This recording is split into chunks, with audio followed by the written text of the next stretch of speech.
Hari ini saya berkesempatan silaturahmi ke Desa Cibeber, Kecamatan Sukagumiwang, Kabupaten Indramayu, sekaligus juga mengecek bantuan dari Kementerian Kelautan dan Perikanan berupa mesin pakan kepada kelompok pembudidaya. Nah, tadi kita sudah menyaksikan bersama bagaimana mesin pakan ini bisa menghasilkan pakan. Kenapa ada bantuan mesin pakan? Karena 75-80% kos produksi dari budidaya ikan itu adalah pakan. Nah, sehingga saat ini pun pakan harganya sangat mahal. Pabrik pakan itu mayoritas milik asing. Sehingga dari sisi standar harga mungkin kita tidak bisa menetapkan sesuai dengan keinginan dari para pembudidaya. Nah, sehingga solusinya bantuan mesin pakan itu untuk bisa menghadirkan pakan dengan kualitas yang menyerupai, tapi dengan harga yang lebih murah. Tapi tentunya ini pun perlu sebuah kelompok yang siap untuk menerima bantuan tersebut dan melakukan gotong royong. Kenapa harus gotong royong? Karena tadi sudah disampaikan oleh ketua kelompok harus ada mesin untuk mencampur ya. Yang Kang Thohir ini, ketua kelompok ini harus swadaya dengan anggotanya untuk membuat sendiri, termasuk bangunan ini. Bangunan ini juga swadaya. Nah, apalagi terkait dengan bantuan mesin beserta bahan bakunya ya, hanya untuk 1 ton. Nah, sehingga kebutuhan di desa Cibeber ini yang luas budidaya ikannya mencapai 5 hektar, ya tentunya kan tidak cukup. Nah, sehingga perlu juga misalnya ketua kelompok dan anggotanya ini untuk bisa memproduksi pakan yang jumlahnya disesuaikan dengan kebutuhan para pembudidaya ikan di Kecamatan Cibeber. Dan satu kendalanya yaitu terkait dengan permodalan.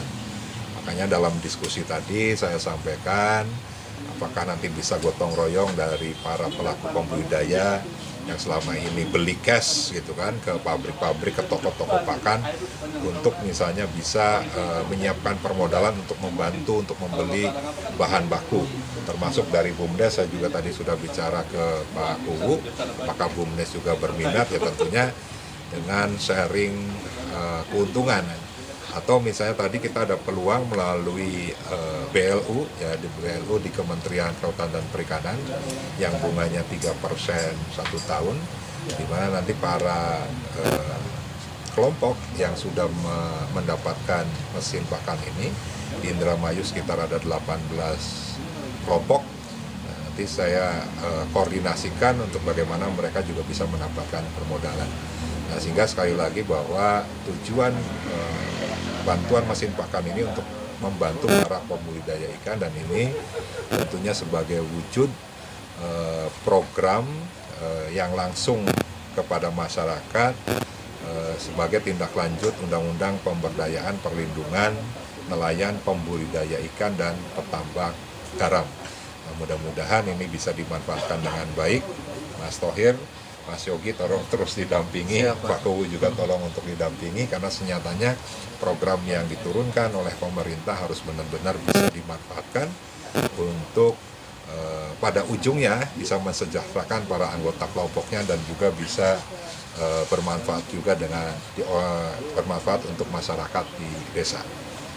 Pak, terkait UMKM ini berarti masyarakat desa Cibeber, khususnya Indramayu, siap menghadapi resesi 2023, Pak, dengan isu yang sudah marak sekarang, Pak? Ya, tentunya bicara terkait dengan resesi ekonomi, krisis pangan, ya tentunya Indramayu, Jawa Barat, bahkan Indonesia ya harus siap, karena Indonesia, Jawa Barat, Indramayu, khususnya desa Cibeber mempunyai potensi yang sangat besar. Tadi Pak Kuwu menyampaikan lahan pertaniannya ada 300 hektar. Yang mayoritas padi ya Pak Kuwu ya, lalu ada budidaya 5 hektar. Ya, tentunya ini potensi yang sangat besar yang seharusnya masyarakat desa Cibeber ya lebih siap untuk menghadapi ancaman apapun. Nah, ke depan misalnya bisa dikembangkan lebih besar lagi, misalnya terkait dengan budidaya yang tadi baru 5 hektar. Ke depan misalnya memanfaatkan pekarangan rumah dalam bentuk kolam-kolam kecil kolam bioflok kecil misalnya yang sangat mudah, ya dengan teknologi juga yang tidak ribet gitu kan kalau untuk lele. Nah, sehingga ya paling tidak itu bisa menjadi tambahan penghasilan bagi para keluarga, ya, sekaligus untuk bicara terkait dengan kedaulatan pangan, kemandirian pangan keluarga, sehingga tidak tergantung atau resah lagi menghadapi krisis apapun ke depan. Jadi sekali lagi ya, Desa Cibeber ya pasti lebih siap untuk bisa menghadapi itu. Dan juga terkait dengan stunting, dengan budidaya ini Pak Kubu, mudah-mudahan angka stunting di Cibeber ini sangat rendah di bawah rata-rata di Kabupaten Indramayu, karena tadi ya produksi ikannya sudah jelas tuh terbesar ya dibandingkan wilayah-wilayah lain di sekitarnya. Ya ini Pak, satu lagi Pak untuk ini untuk pemasarannya Pak. Jadi kan hasil rapat tadi kan ada yang meluncur di ketua kelompok sendiri kan, pemasaran malah lebih kurang banyak itu pemasarannya. Ya, jadi problem mendasar kita di bawah itu ya kalau terkait dengan pangan ya, bicara terkait dengan keuntungan yang sangat sedikit sekali ke pelaku usaha budidayanya. Lebih banyak keuntungan itu didapat oleh para pedagang, main di pertanian, di perikanan sama.